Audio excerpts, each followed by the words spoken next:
Still chasing uniforms over unity. You disappoint me. That message lit up my phone seconds before the chapel doors opened. No name, no warmth, just my father's voice in 5 words echoing 2 decades of silence. I wore white that day, just not his kind. For stars on my shoulders, the man I loved waiting at the altar, and behind me 200 Navy SEALs stood in formation. Then a voice rang out. Admiral on deck. Every man rose, not for tradition, not for blood, but for honor. And that's when I knew this wasn't a wedding. It was a reckoning earned in silence. The phone vibrated against my palm like a pulse out of rhythm. 5 words stare back at me, cold and clipped. Still chasing uniforms over unity. You disappoint me. No name, no punctuation, but I knew exactly who sent it. Colonel William Collins didn't need introductions. His disapproval came preloaded in every syllable. I didn't reply. I just stared at the screen until the letters blurred. The glow of the chapel lights above me cast a faint reflection on my dress whites. For stars rested on my shoulders, each earned, each endured. And behind me, lined in quiet formation, stood 200 SEALs, men who'd bled, fought, and followed my voice through fire. They weren't invited. They came anyway. Outside those doors was the man I loved, David Linwood. Civilian, brilliant, steady, no medals, no rank, just the kind of presence that never shook even when mine did. He stood at the altar, not waiting for a bride in lace, but a woman in command. The chapel itself was modest. Military precision in every PW.NO flowers, no aisle runner, no string quartet, just polished wood, brass detailing, and walls that had absorbed the prayers and grief of 1,000 ceremonies. It wasn't meant to impress. It was meant to bear witness. I adjusted the cuffs of my jacket, brushed an invisible speck from my ribbons. My gloves were perfectly white, my heels silent against the marble beneath me. I was every inch the officer they knew. But in that moment, I wasn't sure if I was still the daughter he had once hoped for. The doors hadn't opened yet, but in my mind others already had.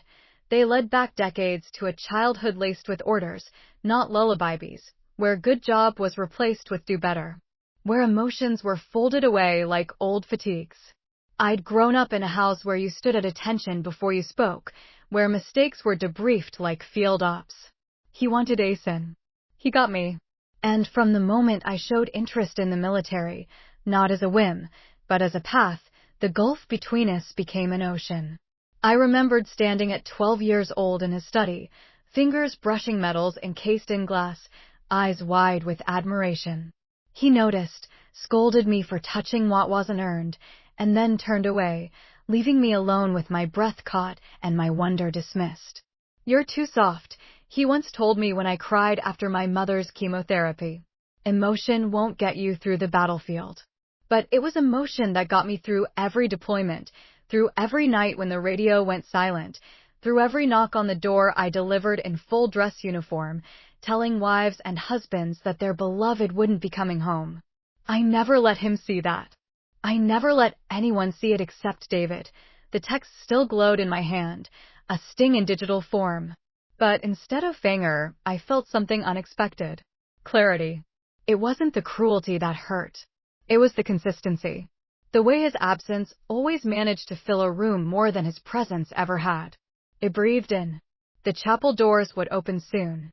And I would walk step by step, not toward validation, but toward choice, toward a man who loved all of me, toward comrades who saluted not because they had to, but because they chose to. He would be there, but they were, and maybe that in the end was enough. I remembered the auditorium, how the air hung heavy with the scent of waxed wood and cheap cologne. Graduation night, my capiscu, diploma clutched in hand, I stood beaming under fluorescent lights, ready to share the decision that had kept me awake for weeks. I got in, I told him. Naval Academy, full scholarship. The buzz of the crowd seemed to dull for a second as I looked up at my father, hoping foolishly for a flicker of pride. Instead, he took a deliberate step back. You're embarrassing yourself, he said, voice just loud enough for nearby families to hear. Stop pretending this is your world. I froze. Around us, classmates posed with proud parents, flashbulbs going off like celebratory gunfire. but I was locked in a different kind of exposure. Public rejection. His voice had a way of cutting clean and deep. Tell your mother to stop filling your head with stories. The military doesn't need little girls playing soldier. I didn't cry. Not then. I smiled at the camera when a teacher offered to take our picture. Even though he refused to stand beside me, he waited at the exit, arms crossed, until I joined him in silence. At home, the celebration was subdued.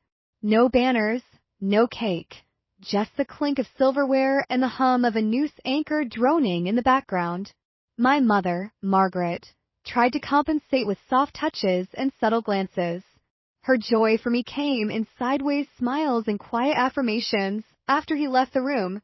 She was everything he wasn't: warm, curious, unafraid of nuance. A high school literature teacher who quoted Emily Dickinson at the breakfast table and believed in the power of metaphors more than medals. "You were born to weather storms," she told me once, "but not to stay inside them forever." She called me her storm. She believed I was strong because of my heart, not in spite of it. When I left for Annapolis, she was the one who packed extra socks, almond butter, and annotated poems into my duffel bag. She was the one who called every Sunday, her voice a lifeline from another world. And she was the one who disappeared too quickly. It started with fatigue, then hair loss, then a whisper diagnosis spoken over a staticky phone line. Latest-stage breast cancer. But I didn't hear it from her. I found out through a family friend. By the time I returned home, she was in hospice, frail, hollow-eyed, and he, Colonel William Collins, stood by the window, arms crossed, posture perfect, saying nothing, not even when I knelt beside her, hand in hers, whispering promises I couldn't keep. She died before dawn. He never called me to say she was dying. Never even said the word cancer aloud.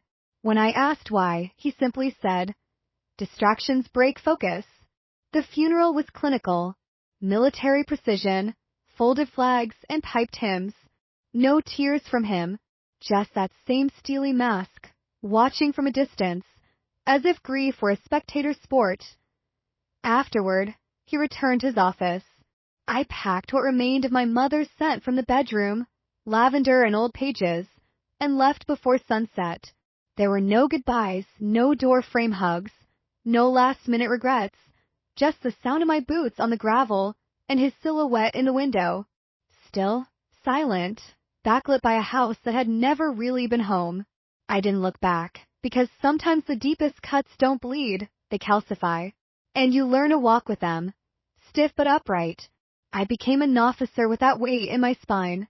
And now, years later, on the day I was to be married, I could still feel the outline of that absence, sharp and unforgiving, as clearly as the creases I'd ironed into my uniform just hours ago. The first day at the Naval Academy felt more like a purge than an orientation. They stripped us of our names, our identities, our softness. Shouted commands were our new lullabibis, and punishment came faster than understanding. As one of the few women in the incoming class, and the only one in my platoon, I was instantly a target. They didn't need to say it aloud. It was in their stares, in the tightened jaws, and exchanged glances when I walked into a room. I was affirmative action. I was quotealer. I was the mistake they'd regret. By week 2, the rumors started. One male cadet told the others I cried during a night drill. Another claimed to skip a conditioning session because of female issues. None of it was true, but truth rarely wins when doubt has already taken root. I learned quickly to keep my mouth shut and my fists clenched in my pockets. Every slip, every stutter, every missed second on the timed runs was amplified. I started sleeping in my workout clothes just to avoid the 10-second delay that might get me screamed at 4 a.m. The walls of the dorm were covered in portraits of men, heroes immortalized in frames. Not one woman, not one reminder that someone like me could belong here. It was during a particularly brutal week, a stretch of back-to-back drills under relentless rain, that I finally collapsed. My legs gave out mid-obstacle course, knees scraping against gravel, palms torn open as I tried to brace. I tasted blood and mud. The instructors didn't stop the timer. I dragged myself up, finished the course, crossed the line 7 seconds over a requirement. Fail. One barked. No sympathy, no adjustment for blood loss, just the cold click of a stopwatch. That night, I sat in the corner of the locker room alone, my uniform soaked, skin burning. It pressed a towel to my knees, the blood soaking through. Anyway, that's when I heard it. A voice from the shadows near the lockers. You're standing too wide on the vault. Tighten your base. Tuck on the second leap. I turned, startled. A woman stood there, maybe late 40s, fit, steady. She wore civilian workout gear, but her bearing screamed military. She stepped forward, handed me gauze from her bag, then sat on the bench across from me, like she belonged there. I was you 22 years ago. Her name was Commander Leah Tran. She had once been in line to become the first woman admitted to a classified SEAL track, but politics and prejudice shut her out weeks before selection. They said I had the grit, but not the optics. She said voice even. Now she trained from the sidelines, quietly and visibly. She started showing up at odd hours at the track, during sunrise in the mess hall late at night. Always just watching, never interfering. But sometimes she'd whisper corrections when no one was around. Tiny adjustments that shaved seconds, strengthened form, and most importantly, kept me from breaking. She told me once, they think resilience is about not falling. It's about how clean you get back up. I started running faster. My upper body strengthened. My endurance tripled. New noticed.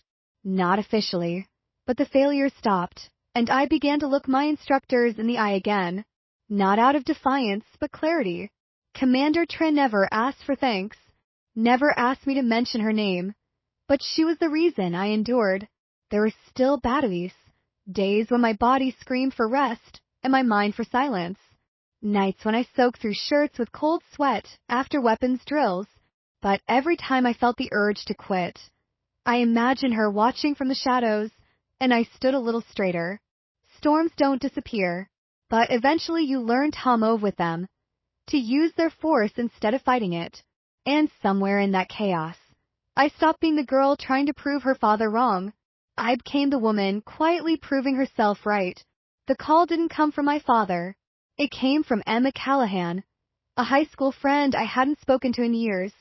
She found me through an old email thread from our school alumni list. Your mom, she said quietly. She passed last night. The world slowed, but my breath didn't. I waited for her to say it was a mistake, that the call was premature, that someone, anyone, had meant to tell me sooner. But all she could offer was, I thought you knew. It hadn't. No message, no call, not from him. I called the house straight to voicemail. I left a message, not angry, not emotional, just why didn't you tell me? I didn't expect a reply.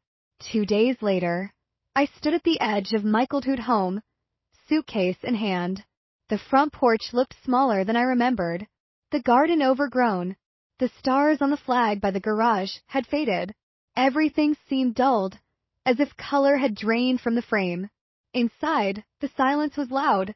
My father was in the kitchen polishing a silver coffee pot that hadn't been used in years. He didn't look up when I entered, just said, She didn't want you pulled from your duties. I didn't answer.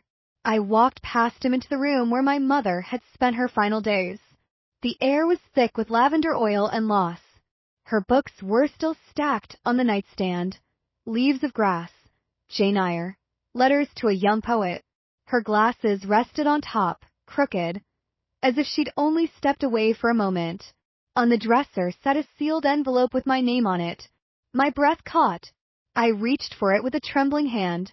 The handwriting washers, delicate, looped, unmistakable.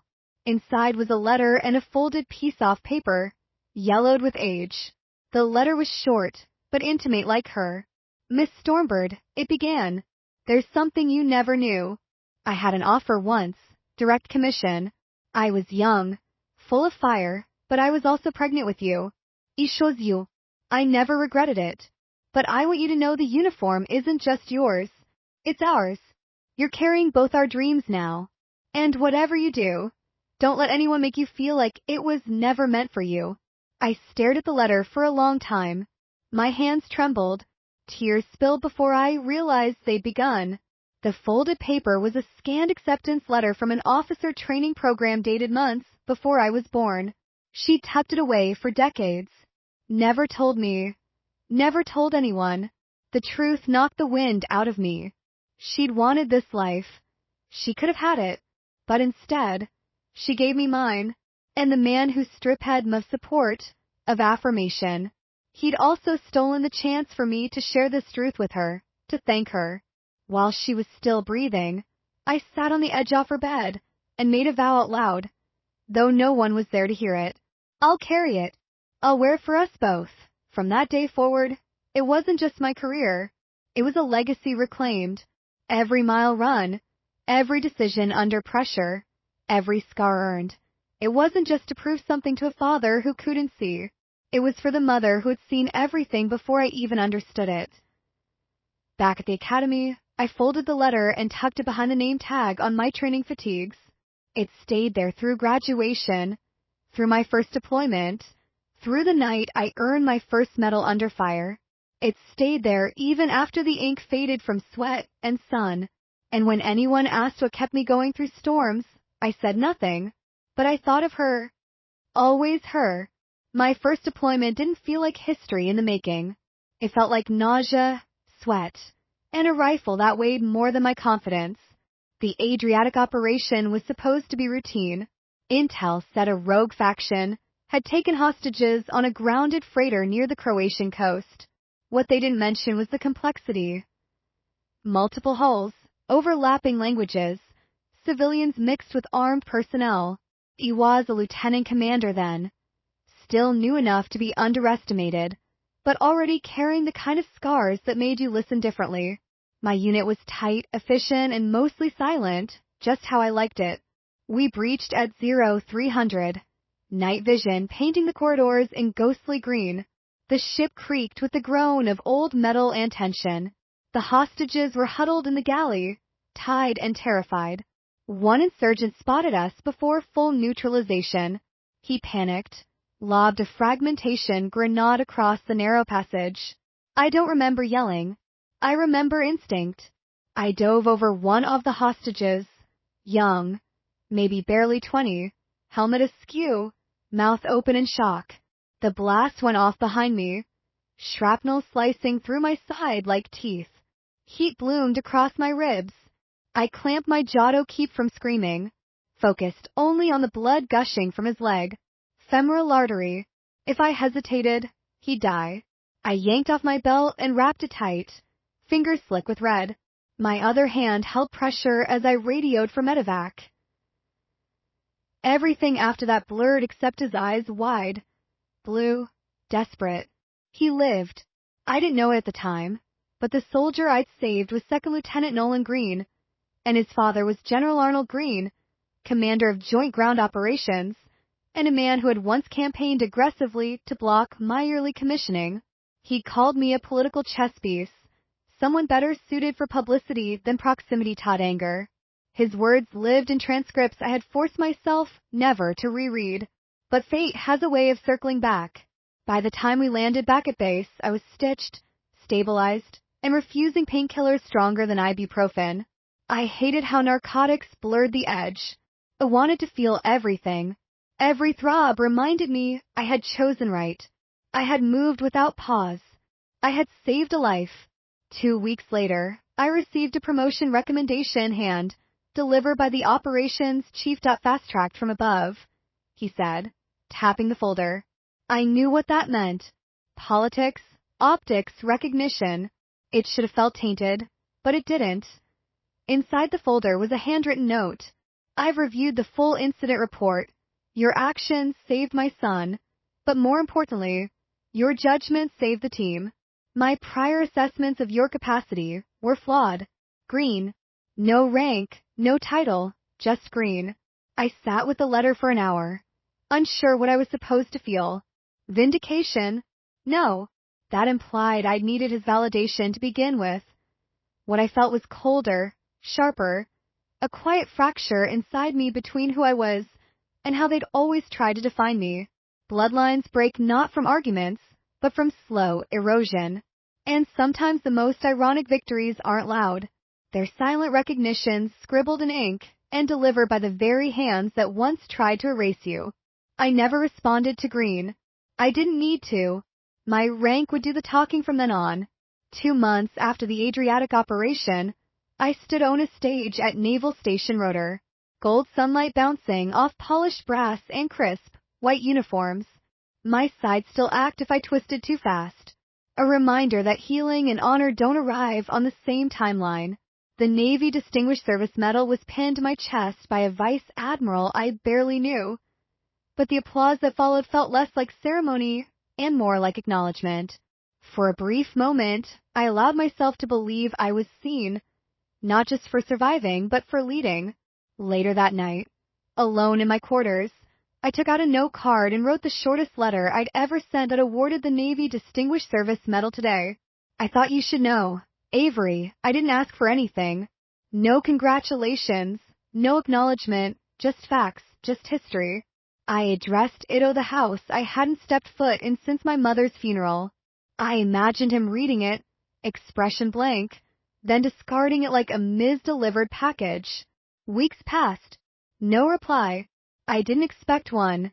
Then, during a formal banquet at the Pentagon, I crossed paths with someone unexpected. Commander Harris, an old friend of my father's from West Point. He was older now, face weathered and eyes sharper than ever. Avery Collins, he said, shaking my hand. Heard you dragged a bleeding lieutenant under fire. Didn't think the old man's daughter had it in her. His tone wasn't mocking, just direct. I smiled out of habit. Neither did he. He hesitated, swirling bourbon in his glass. You know, he never told me he was proud, but he did show me something last time I visited. My breath caught. He keeps your academy photo in his study, Harris continued. Framed, no medals, no fanfare, just you in uniform, standing straight like your spine's carved from steel. I stared at him, stunned. Since when? Year after you got your first command. Said it was for reference. Had chuckled dryly. But I saw the way he looked at it, like he couldn't decide if he'd built you or lost you. I didn't say anything for a long time. I'd spent years thinking he hated me, that my name tasted like failure on his tongue. But maybe it wasn't hate. Maybe it was shame. Shame that I had become everything he claimed I couldn't. That I had walked through the same fire and come out not only intact, but decorated. He didn't reject me because I was weak. He rejected me because I shattered his definition of strength. That realization struck harder than any reprimand he'd ever given. Because in that moment I understood. It wasn't me he couldn't look at. It was the mirror. He had believed the military belonged to men. That command was only for voices like his. That obedience was more important than innovation. Posture more powerful than empathy. And I was living proof that he was wrong. He could hang my photo on the wall, but he couldn't face what it meant. That the legacy he Trieto preserved by excluding me had evolved without him. That I had carried that torch forward, even when he refused to hand off. I didn't send him another letter after that, not because I gave up, but because I didn't need him to see anymore. I had already been seen by Theons who followed, trusted, and bled beside me. By the ones who called me ma'am, not out of obligation, but out of earned respect. And deep down I knew something else. Even if he never said the words, he saw me, too. I met David Linwood in the kind of setting that leaves no room for sentiment. Inside Agri briefing room at the Pentagon, where the walls were lined with threat matrices and budget charts instead of empathy. He was a civilian contractor recently assigned to a cybersecurity task force I'd been asked to consult. I didn't remember his name from the roster, only the tone he used when he interrupted me mid-briefing. With all due respect, Admiral, he said, pushing his glasses up the bridge of his nose. Your recommended reporting structure adds unnecessary redundancy. The room went quiet. 4-star silence is louder than most gunfire. I studied him, calm, polished, a brain wired like a circuit board, and the confidence to match. He had no idea who I was beyond the bars on my collar. That oddly Medine listen harder. Redundancy isn't always inefficiency, I replied. Sometimes it's resilience, especially when one breach collapses the whole system. He paused, then nodded. Fair. The next morning, his revised report landed on my desk, reformatted in me structure, but improved, clearer, smarter. With a handwritten note, clarity found, credit due, David. It was the first of many quiet collisions. In the weeks that followed, we were paired more often, at first out of protocol, then out of habit. We debated data flow over black coffee, argued strategic doctrines while walking across windshield parking lots, and somewhere between late-night classified meetings and emergency drills, something softer formed beneath the tactical surface. He never flinched when I got direct, never backed away when I disagreed. He challenged without condescension, and more importantly, he listened like someone who didn't need to win to be right. The shift came gradually. The first real sign wasn't words. It was a shared silence on a rooftop overlooking D.C., 2 mugs of tea between us, watching the planes blink across the dark sky. I told him then. Command is lonelier than anyone tells you, he answered. Then I'll just have to stand closer. But it wasn't all ease. One night, 6 weeks into something neither of us had labeled, he brought out an old photo creased at the edges. A man in SEAL uniform smiling, arms slung casually around a teammate I recognized. This was Mark, David said, my partner. He died 4 years ago, northern Syria. His convoy was ambushed on a recon sweep. I stared at the photo longer than I should have because I remembered that operation. I remembered the radio silence, the fog of war, the names read and debrief. I had commanded the aerial overwatch team that night. The room felt colder, my lungs tighter. I was part of that mission, I said, voice low. Indirectly, we tried to extract. Timing failed. Terrain failed. David didn't blink. I know, he replied. I read the reports months later. I memorized every name in that chain of command. I waited for anger or blame, but he only added, and I still asked you to dinner. The silence stretched. Not heavy, just fragile. Why? I asked. Because losing Mark didn't make me hate the uniform, and meeting you reminded me that even in chaos, something still deserved choosing. It wasn't a declaration. It was a surrender of a different kind. We didn't skirt the grief. We didn't bury the truth. We shared it, sat with it, named it. And in doing so, we made room for something neither of us expected. Peace. David never proposed with fanfare. No kneeling under fireworks. No violin quartets. No hidden photographers waiting in the bushes. Just us on a pier at dusk, boots hanging over the water, the wind catching the edge of my dress blues like breath. He held out a ring, modest, simple, a single stone clear as his intentions. Let me walk beside you, he said, not in front, not behind, and never asking you to change. I looked at him. This man who had never once flinched at the scars I didn't talk about, who understood silence better than most do speeches, and I said, yes, with one condition. He nodded. I wear me uniform. He smiled. I didn't fall in love with a bride. I fell in love with a leader. We planned a small ceremony.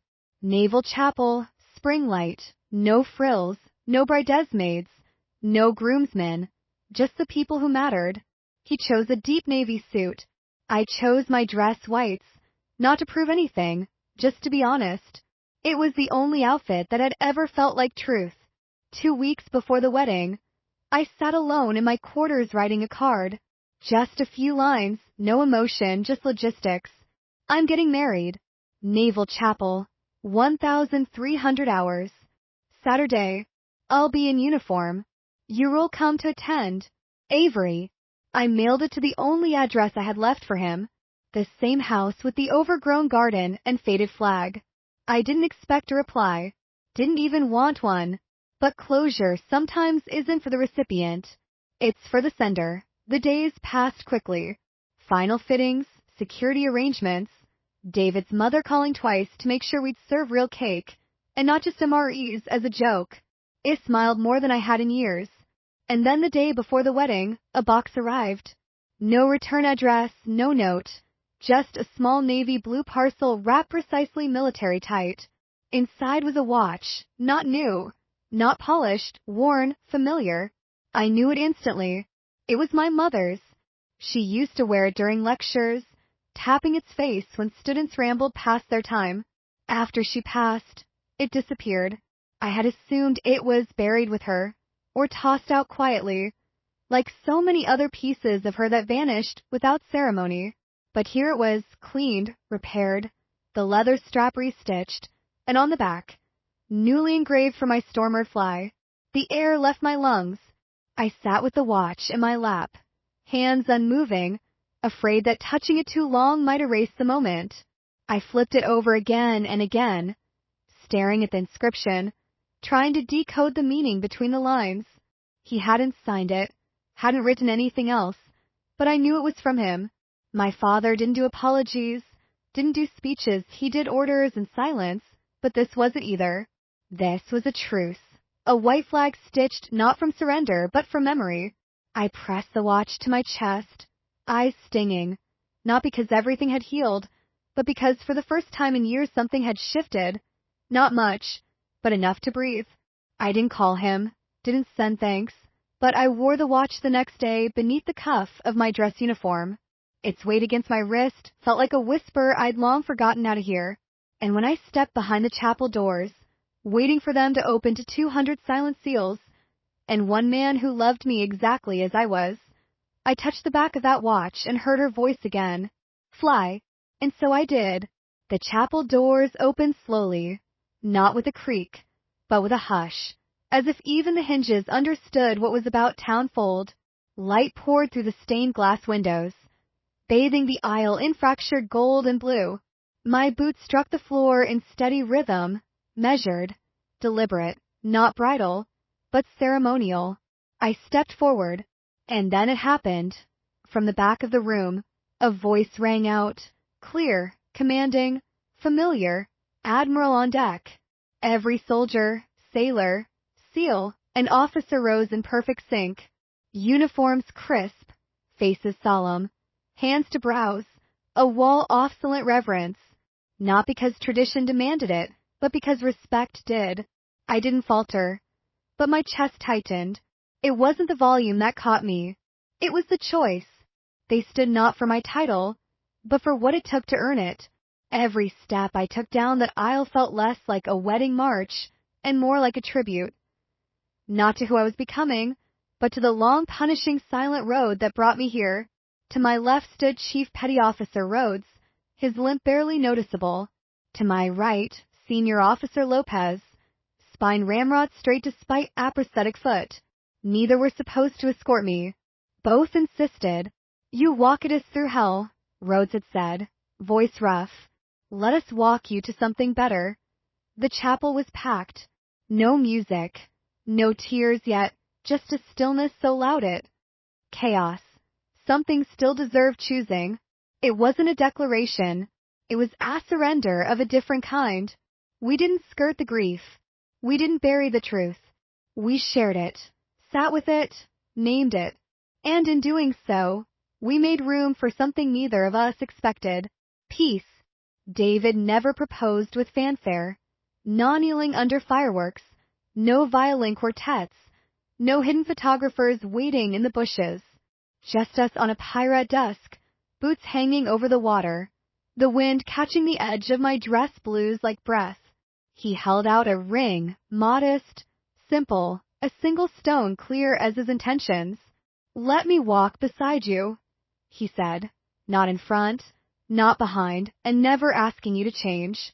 I looked at him, this man who had never once flinched at the scars I didn't talk about, who understood silence better than most do speeches, and I said, yes, with one condition.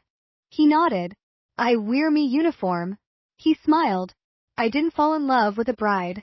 I fell in love with a leader. We planned a small ceremony, naval chapel, spring light, no frills, No bridesmaids, no groomsmen, just the people who mattered. He chose a deep navy suit. I chose my dress whites, not to prove anything, just to be honest. It was the only outfit that had ever felt like truth. 2 weeks before the wedding, I sat alone in my quarters writing a card. Just a few lines, no emotion, just logistics. I'm getting married. Naval Chapel. 1,300 hours. Saturday. I'll be in uniform. You'll come to attend. Avery. I mailed it to the only address I had left for him. The same house with the overgrown garden and faded flag. I didn't expect a reply. Didn't even want one. But closure sometimes isn't for the recipient. It's for the sender. The days passed quickly. Final fittings, security arrangements.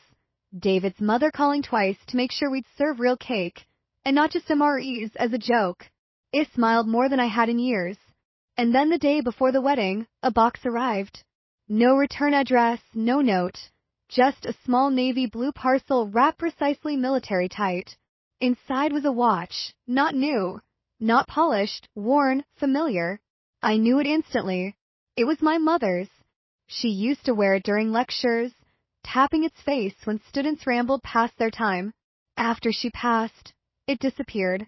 I had assumed it was buried with her, or tossed out quietly, like so many other pieces of her that vanished without ceremony. But here it was, cleaned, repaired, the leather strap restitched, and on the back, newly engraved for my Stormer fly. The air left my lungs. I sat with the watch in my lap, hands unmoving, afraid that touching it too long might erase the moment. I flipped it over again and again, staring at the inscription, trying to decode the meaning between the lines. He hadn't signed it, hadn't written anything else, but I knew it was from him. My father didn't do apologies, didn't do speeches, he did orders and silence, but this wasn't either. This was a truce. A white flag stitched not from surrender, but from memory. I pressed the watch to my chest, eyes stinging, not because everything had healed, but because for the first time in years something had shifted. Not much, but enough to breathe. I didn't call him, didn't send thanks, but I wore the watch the next day beneath the cuff of my dress uniform. Its weight against my wrist felt like a whisper I'd long forgotten how to hear. And when I stepped behind the chapel doors, waiting for them to open to 200 silent seals, and one man who loved me exactly as I was, I touched the back of that watch and heard her voice again. Fly. And so I did. The chapel doors opened slowly, not with a creak, but with a hush, as if even the hinges understood what was about to unfold. Light poured through the stained glass windows, bathing the aisle in fractured gold and blue. My boots struck the floor in steady rhythm, measured, deliberate, not bridal, but ceremonial. I stepped forward, and then it happened. From the back of the room, a voice rang out, clear, commanding, familiar, Admiral on deck. Every soldier, sailor, SEAL, and officer rose in perfect sync. Uniforms crisp, faces solemn, hands to brows, a wall obstinate reverence. Not because tradition demanded it, but because respect did. I didn't falter, but my chest tightened. It wasn't the volume that caught me. It was the choice. They stood not for my title, but for what it took to earn it. Every step I took down that aisle felt less like a wedding march and more like a tribute. Not to who I was becoming, but to the long, punishing, silent road that brought me here. To my left stood Chief Petty Officer Rhodes, his limp barely noticeable. To my right, Senior Officer Lopez, spine ramrod straight despite apresthetic foot. Neither were supposed to escort me. Both insisted. You walk us through hell, Rhodes had said, voice rough. Let us walk you to something better. The chapel was packed. No music, no tears yet, just a stillness so loud it. Forced smiles and family photos. It was about standing up for what you built, even if you didn't help build it. It was about saluting not the rank, but the journey. And in the end, he hadn't stood. He had watched and walked away. But me, I had stood. And so had 200 others. And maybe that was the only approval I ever truly needed. The invitation arrived in a cream-colored envelope, the kind too stiff for junk mail and too elegant for anything routine. It was from the Department of Defense, an official request for me to deliver the keynote at the annual Strategic Command Leadership Summit. The event would gather top-ranking officers, civilian defense analysts, and political appointees from every branch. Panels, speeches, applause, ceremony. Normally, I avoided these events when I could. Too much flash, not enough substance. But this one was different. They didn't ask me to speak about tactics or victories. They asked me to speak about ethics in command. I stared at the letter for a long time, and I knew exactly what I would say. When the night came, I wore my dress whites, not out of vanity, but out of truth. The ballroom pulsed with chatter and formality. Men in gold-braided sleeves and women with medals aligned like miniature memoirs. I stepped onto the stage beneath spotlights so bright they erased the crowd. I didn't read from a script. I spoke from the place. They never trained us to acknowledge. Leadership, I began, is not just about issuing orders. It's about understanding why some orders aren't heard. I paused, scanning the room. I want to tell you a story, I continued, about a soldier named Private First Class Noah Ellison. You could feel the room lean in. Noah wasn't loud. He wasn't reckless. He passed every test, qualified early, led well in simulations, deployed twice, and on paper, he was perfect. I let the silence breathe before the shift until the day he didn't show up for roll call. That silence turned still. We found him hours later sitting in Astrid's unit, behind the motor pool, alive but fractured. His eyes were wide but hadn't seen us. His hands shook even when nothing touched them. I sat beside him for an hour before he spoke. I tightened my grip on the podium, just slightly. He said, "Ma'am, it's too loud in my head, I can't find the off switch." I looked down then back up. So I didn't give him orders. I didn't recite protocol. I just stayed. The room was so quiet I could hear someone shifting in chair 3 rows back. I visited him every day for a week. No reports, no questions, just presence. And on the 8th day, he looked at me and said, "You didn't save me with orders. You saved me with silence." I reached into my pocket and pulled out a small folded letter. "This," I said, unfolding it carefully, "is what he left me when he rotated out." I began reading aloud. "Dear Admiral Collins, I don't know if you remember me the same way I remember you. You didn't give me medals. You didn't give me speeches. You just sat beside me and didn't make the silence scary. You didn't rescue me from war, but you pulled me back from something even worse, being invisible inside of it. Thank you for seeing me, even when I stopped seeing myself." I folded the letter again, placed it back inside my jacket. He passed 2 years later, I added quietly, not by enemy fire, not by mistake, but from something none of us like to name. A pause, a breath. We call ourselves leaders, but leadership isn't loud. It's not polished. It doesn't always arrive with ceremony. Sometimes leadership is sitting in silence and letting someone borrow your calm until they find their own. When I finished, there was no applause. Not right away, just stillness. Then slowly they stood, row by row, not as tradition, but in recognition, for Astrid too often buried beneath protocols and promotions. That night, as I packed my things backstage, a young officer approached me, barely 25, eyes red-rimmed, standing at attention. "Ma'am," he said, voice cracking. I was almost Noah, hesitated me. And for the first time in my life, I felt what it meant to be saluted, not for rank, but for remembering what rank is supposed to mean. The envelope arrived 3 days later, NO stamp, no return address, just my name in block letters, the kind that looked like they'd been carved instead of written. Inside was a single page, the paper thick and matte, like something pulled from an old military file. The handwriting was unmistakable, rigid, deliberate, still clinging to discipline, even an apology. "I didn't know how to stand for you. I still want to try. No other words, no explanations, but I didn't need any." He had never called himself Dad in writing before. It had always been Colonel Collins or just silence. Now, it was 7 words that weighed more than every commendation pinned to my chest. I didn't rush to reply. I didn't draft a response. I simply packed a bag, polished my boots, and caught a red-eye to Arlington. It was spring again. The cherry blossoms were just starting to fall, tiny explosions off-white and pink drifting between headstones like confetti from another life. I arrived just before noon, the cemetery quiet, save for the wind and the distant echo of a bugle ceremony far across the grounds. I knew the section B Heart, Lot 42, East Side, 3rd row back from the oak tree. My mother's grave was simple, elegant, her name etched with care beneath a single line from Dickinson. Hope is the thing with feathers. He was already there. No uniform, just a gray blazer and slacks. His posture still unnaturally straight. His hands were clasped behind his back. Gaze fixed on the headstone, like it held the answers neither of us had ever dared ask aloud. He turned when he heard my steps, didn't smile, didn't shift. I came in full dress, not to make a point, but because it was who I was now. The daughter who ironed his creases had become the woman who earned her own. For a moment we stood in silence.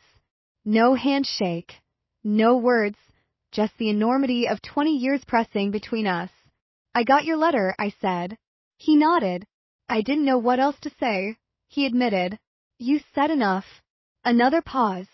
She would have been proud, he said, eyes flicking to the headstone. She was, I replied, always was. He looked down, then away, then back. I didn't come to the wedding because I didn't know how to sit among people who saw in you what I refused to. I let that land. Let it sink. I watched, though, he added quietly. Heard them say, Admiral on deck. Heard them stand, and I raised an eyebrow. And it made me want to stand, too. The words were simple, but in his mouth, they trembled with history. I stepped closer. The crunch of gravel beneath my boots, the only sound. And then he did it slowly, deliberately. He raised his right hand in salute. It wasn't crisp. It wasn't regulation perfect, but it was real. His fingers touched his brow, his chin lifted, and for the first time, not as a soldier, not as a superior, but as a father, he saluted his daughter. I held his gaze, then returned the gesture, not out of protocol, but because finally he had chosen truth, and I would always answer that.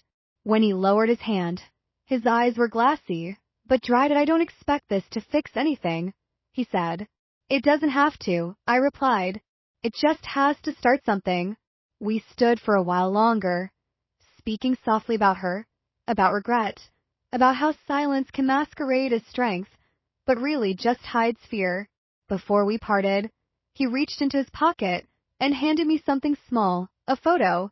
It was from my wedding, not the ones taken inside the chapel, but from behind the last row of pews, a long shot, the sabers raised, David and I walking beneath, seals saluting, and in the corner, a blurred figure just outside the threshold. Him.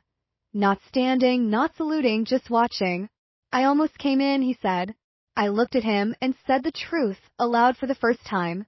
I didn't need you to walk in. I just needed you to stand.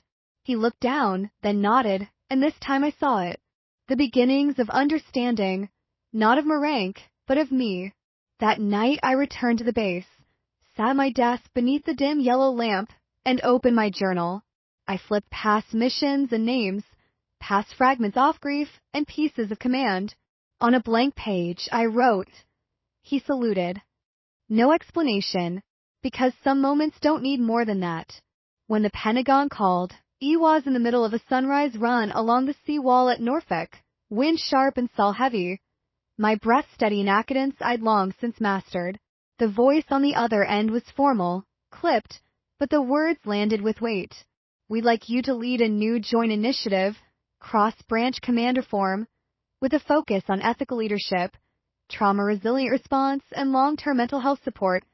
I stopped mid-stride, not because I was surprised, but because I had been waiting for this moment without realizing it. It wasn't a promotion. It was a reckoning.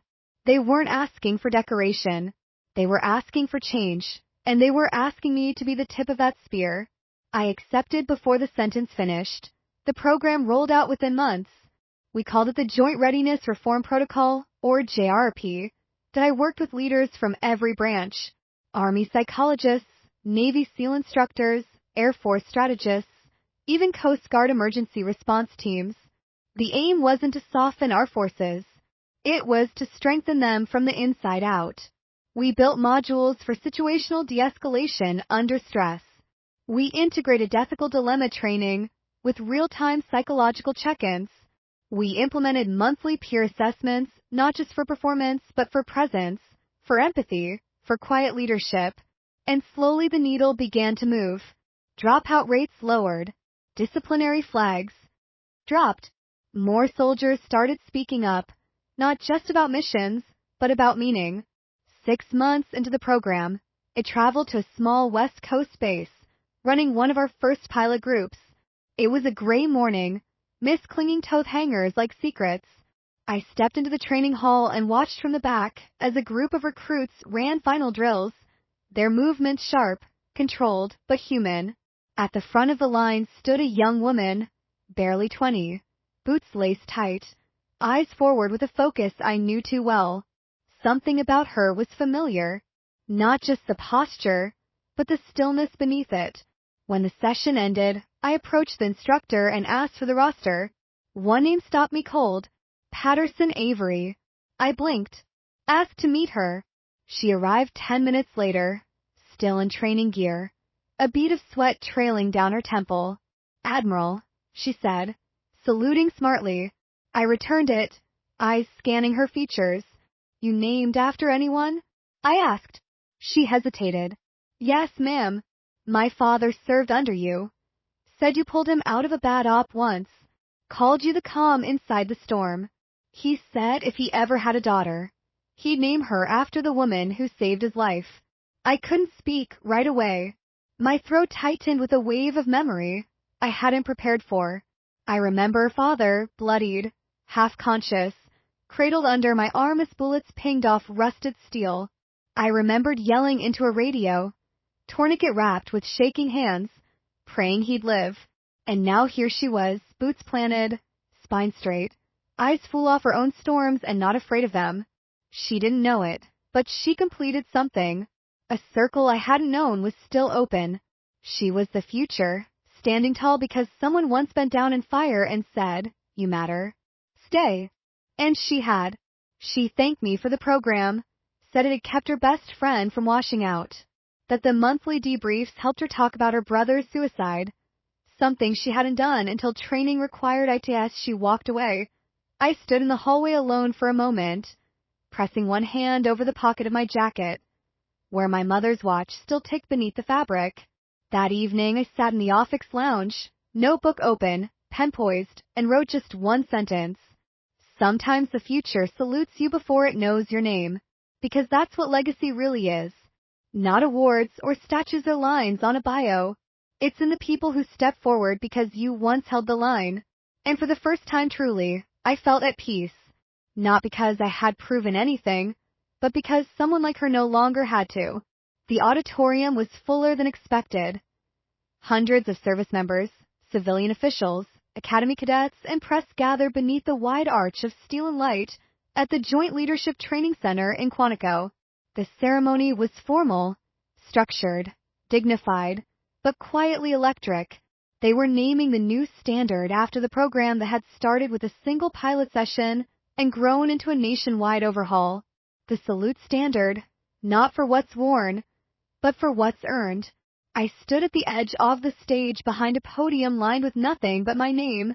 No rank, no titles. I requested it that way because what mattered wasn't who I was. It was what the system had become. Before I spoke, the Commandant of the Marine Corps stepped forward with a brass plaque engraved with the words, "For her enduring example of command through compassion, clarity, and conviction, Admiral Avery Collins." The applause was thunderous. I nodded in appreciation, but I didn't smile wide. Not because I wasn't proud, but because something deeper stirred beneath the applause. I scanned the crowd and I saw him. Second row from the back, suit pressed, hands on his knees, Colonel William Collins, no longer active duty, no longer untouchable, Just a man with graying temples and eyes fixed on the daughter he used to command in silence. I didn't expect him to be there. He hadn't RSVP'd, hadn't called, but I'd learned not to look for grand entrances with him, just presence. When my name was called, I stepped forward. The weight of the moment settled across my shoulders like a fresh set of bars. My voice didn't shake because I wasn't standing alone. I used to believe that respect came from position. I began from rank, from precision, from how well you followed orders. A pause. But I've learned that the most powerful leadership doesn't bark. It doesn't boast. It listens. It notices. It stands when others sit. A murmur of agreement. Years ago, I stood behind a chapel door about to walk down the aisle in full uniform, and I heard 200 men rise and shout, "Admiral on deck." They weren't told to stand. They chose to. Another pause. That is the salute standard. I turned slightly, eyes finding him again in the crowd. And sometimes the most important salutes aren't the ones given for protocol. They're the ones that arrive after years of silence. The ones that say, "I see you. I finally see you." I close the speech simply. Leadership isn't about being the first to speak. It's about being the last to turn away. As the room rose in ovation, I stepped back, and in the corner of my eye I saw him. My father standing. His back was straight. His hand moved to his brow, not with precision, but with reverence. Not for the military, not for tradition. For me, the woman he once said could never wear the uniform he worshipped. The daughter he didn't know how to hold, but finally chose to honor. I didn't cry, but something behind my eyes blurred. An entire lifetime rising in my chest like a tide I no longer feared. After the ceremony, I didn't seek him out. He didn't approach. We exchanged no words. But as I stepped into the corridor and out into the early evening light, my fingers brushed the engraved back of the old watch on my wrist. For my stormward fly, and I whispered to no one, "You finally saw me." Later that night, back in my quarters, I opened my journal one last time. On a clean page, I wrote, "Some salutes take a lifetime, but when they come, they rewrite the silence." And then I closed the book, not because the story was over, but because for once it didn't have to be retold.